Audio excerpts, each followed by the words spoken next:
গতকালকে সকাল থেকে এই কোণা থেকে ভাঙা শুরু করছে। এই মার্কেটের যে দোকানদারগুলো এগুলোর মধ্যে প্রায় 1/3 পরিমাণও আসে না এখন পর্যন্ত। তো কিছু কিছু বলতেছে এদেরকে নাকি বলা হয়েছে যে এগুলা উচ্ছেদ করবে, এরকম কিভাবে ওরা করছে কিনা, আগে থেকে লিখিত কোনো আদেশ করছে কিনা আমার ঠিক জানা নাই। আসলে কি বলবো ভাই, নিজে যে বলবো মানে শরীরে যায় নাই, যায় এনার্জি ওটাই নাই। মার্কেট ভাঙতেছে সেটা আপনারাও দেখতেছেন, আমরাও দেখতেছি। নিয়ত ছিল, আমরা আসলে এরকমও ভাবি নাই, ভাবছিলাম যে হয়তো কোরবানি পর্যন্ত যাবে। ভাঙার নোটিশ দিছিল, এটা তো কমিটির কাছে, এটা তো আমার কাছে না। আমরা আসলে এটার কিছুই জানি না, অফিসিয়ালভাবে আমাদেরকে কিছু বলেনি। আমরা টাকা পাবো, যেটা অনুদানের টাকাটা পাবো, সবাইকে যেন টাকাটা যেন পৌঁছায় দেওয়া হয়। আসলে ঈদের 10 দিন আগে নোটিশ দিছে, নোটিশটা এখানে টাঙাইছে, বিলবোর্ডটা টাঙাইছে যে ঈদের পরে মার্কেট ভাঙবে। এখানে সব কিছু দেওয়া আছে, এমনি অফিসিয়ালিভাবে কাউকে কিছু বলে নাই। এটা তো দক্ষিণ সিটি কর্পোরেশন থেকে মার্কেট কমিটি যারা মার্কেট পরিচালনা করে ওনাদেরকে বারবার নোটিশ দেওয়া হয়েছে। আমরা যারা ব্যবসা পরিচালনা করতাম আমাদেরকে ওনারা জানায় এখানে, আমাদেরকে না জানার কারণে স্বাভাবিকভাবে ব্যবসাটা ক্ষতিগ্রস্ত হয়েছে। দক্ষিণ সিটি কর্পোরেশন বলছে যে এখানে কোরবানি রোজার ঈদের পরে এখানে কাজ ধরা হবে, কবে ধরা হবে এটা বলে নেই, বলছে ঈদের পরে হবে। কিছু লোকের মাল ক্ষতিগ্রস্ত হয়েছে, এগুলো মাল লুটপাট হয়েছে। যারা গ্রামের বাড়িতে চলে গেছে ঈদের টাইমে ওনারা আসতে পারে না, এই কারণে ওনাদের মাল লুটপাট হয়েছে। আমার দোকান নাম্বার ছিল 1295-96, দুইটা দোকান আমার ছিল। আমি যখন আগুন লাগছে মার্কেট, আমার দুইটা দোকানে পড়া গেছে, আমার অনেক টাকার মাল সামানা ক্ষতিগ্রস্ত হয়েছে। কিন্তু এখানে ওনারা এখন সরকার পক্ষ থেকে বা মেয়র পক্ষ থেকে মার্কেট নির্মাণ কাজ করবে, আমাদের কোনো আপত্তি নাই।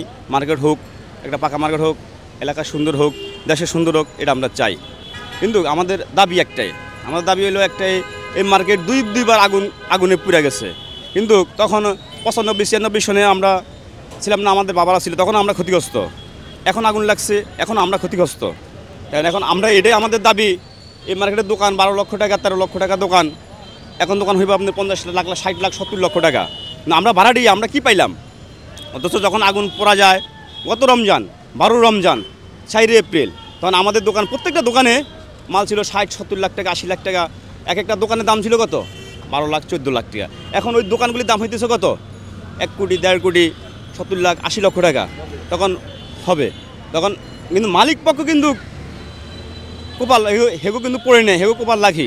আমরা একদিন ভাড়া দিয়া আমাদের কোপাল তখনও চাই, এখনও চাই, দুইবার আমরা ক্ষতিগ্রস্ত। কিন্তু আমরা এখন মাননীয় প্রধানমন্ত্রীর কাছে আমাদের একটাই আকুল আবেদন, মেয়র সাহেবের কাছে আমাদের একটাই আবেদন, কিন্তু আমরাও ক্ষতিগ্রস্ত। আমরা মালিক পক্ষের সাথে আমাদেরকে যেন উন্নতের পাশে আমাদেরকেও রাখে। মাননীয় প্রধানমন্ত্রীর কাছে এটাই আবেদন যে দোকানটা 50% করে দেওয়া গেছে, আমগরে 60-70 ফিট দেখ, আর দোকান মালিক ঘরে 60-70 ফিট দেখ। কারণগুলো এই 90 সালে একবার পড়ে গেছে, ভাড়াটিয়া আমরা কিছু পাই নাই। ভাড়াটিয়া সবসময় ক্ষতিগ্রস্ত। মালিকের জমিদাররা হেগো বিটা আছে, ইনশাল্লাহ 5 বছর হইলে এরা দোকান পাবে। আমরা কি পাইছি? আমরা তো এখনও পড়ে গেছে, কিচ্ছু পাই না, আগেও পাই না, পরেও পাই না। আমাদেরকে কিচ্ছু দেয় না, বলেছে যে কোরবানি পরে হুট করে বাস আমরা বাড়িতে গেছি, আই দেখে ভাঙা আরম্ভ হয়ে গেছে। মালও অনেকগুলি সরাতে পারি নাই, রেখে গেছি। পরে তাড়াতাড়ি আসার পরে মাল জমাইছি। তাহলে আমরা একটাই আবেদন এটাই যে সবাই পূর্ণ বাসন আছে, আমাকে একটা পূর্ণ একটা বাসনের ব্যবস্থা আমাদেরকে করে দেখ, এটাই আমাদের আবেদন। দেশে ছিলাম, দোকান বন্ধ করে গেছি। তো কালকে আমি 12টা বাজে খবর পাই যে মার্কেট ভেঙে দিতেছি। আগের অতিথি তো আর বইলা হওয়ার লাভ নেই। তারপরে 12টার পর খবর পাইলাম যে আমি মাল সামানা সরাই নিয়ে গেছি। আমার 1297-98 নম্বর দোকান, আবার 2557 নম্বর দোকানও আমার। যাই হোক, আমি 1 বছর এনে করছি, করার পরে আমরা এই 1 বছরের ক্ষতিপূরণ টাকা এখনও পাই নাই, আর আমরা এখনও ঘুরে দাঁড়াইতে পারি নাই। সরকারিভাবে আমাদেরকে যদি একটু ঘুরে দাঁড়ানোর মতো যেই সহযোগিতাটা দেওয়ার কথা, সেটা যদি অতি দ্রুত দেয়, আমাদের লেগে অনেকেই উপকৃত হবে, বা আমরা এখানে যাইয়া একটু ব্যবসা বাণিজ্য করে খাইতে পারবো। আনুষ্ঠানিকভাবে আমাদেরকে ওই কমিটি থেকেও না আর কর্পোরেশন থেকেও না বলা হয় না যে এই কয়েকদিন থাকবে বা এইখানে আপনারা ঈদের আগে মালামাল সরাই নিয়ে যান, আমরা ঈদের পরে এরকম ভাঙবো।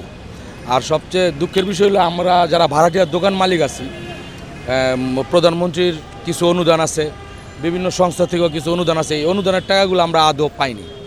এটাই আমাদের হিসাব যে ওই অনুদানের টাকাটা অন্তত আমাদের দিয়ে আমাদেরকে উচ্ছেদ করা উচিত ছিল।